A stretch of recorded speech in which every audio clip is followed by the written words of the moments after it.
और देश की राजधानी से ऐसी प्रेस कॉन्फ्रेंस करके कहते कि क्यों उनको लाया जा रहा है। अरे जब विभाजन हुआ था तब ये तय हुआ था कि धर्म के आधार पर विभाजन है, लेकिन जो कुछ लोग वहां रह गए तो नेहरू जी ने कहा था कि उनको वहां संरक्षण मिलेगा। कांग्रेस ने 70 साल में कोई संरक्षण वही नहीं दिलाया। वो वहां पे मरते रहे सिख परिवार की बच्चियों को बीच में से उठा के लेके और निकाह करने पे मजबूर कर दिया। क्या क्या नहीं घटा उनके ऊपर। और ये कहते हैं कि सीए के कानून को लागू ना करो।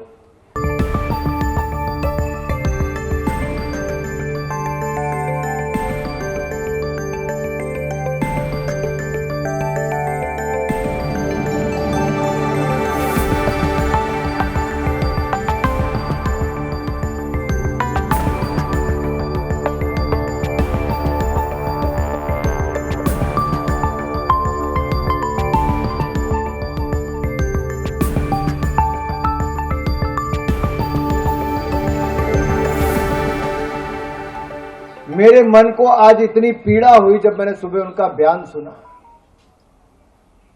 कि कोई व्यक्ति ऐसा कैसे हो सकता है पाकिस्तान में या अफगानिस्तान में अगर किसी हिंदू, सिख, ईसाई, पारसी, बौद्ध, जैन इनकी बच्चियों को जबरन उठा के उनके साथ बलात्कार कर दिया जाता है। 14-14 साल की बच्चियों के साथ उनको मजबूर किया जाता है निकाह करने के लिए, उनको मजबूर किया जाता है सोने के लिए। कितनी पीड़ा से गुजरती होंगी वो बच्चियां, उनकी मां, उनके परिवार।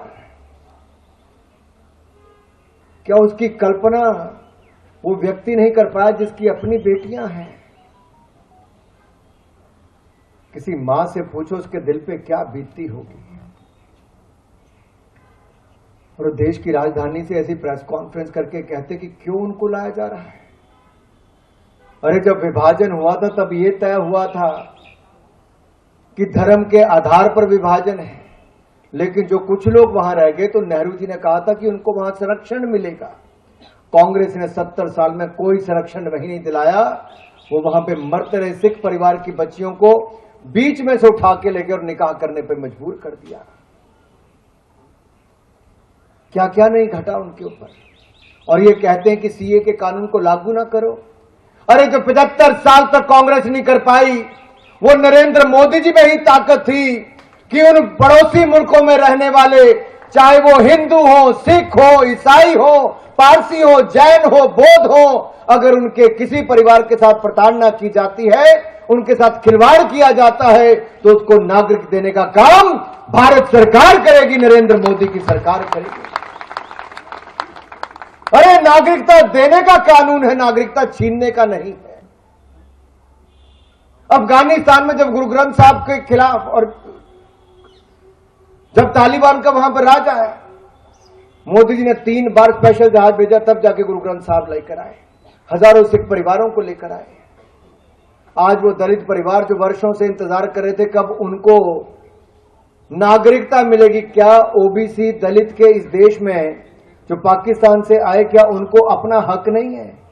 जिनकी 2-2, 3-3 पीढ़ियां बीत गई, यहां पर उनको नागरिकता ना मिले। क्या चाहते हैं आप? भाई और बहनों, मैं आपसे सिर्फ इतना निवेदन करना चाहता हूं, आज आप उस दल में आए हैं जिसने 2014 में कहा था ना खाऊंगा ना खाने दूंगा। 10 साल के बाद आज मैं उनकी सरकार का मंत्री आपके सामने खड़ा होकर कहता हूं, 75 साल में एक ऐसी सरकार मोदी ने दी है जिसके ऊपर 1 रुपए का भी भ्रष्टाचार का आरोप कोई नहीं लगा पाया है, नरेंद्र मोदी की सरकार।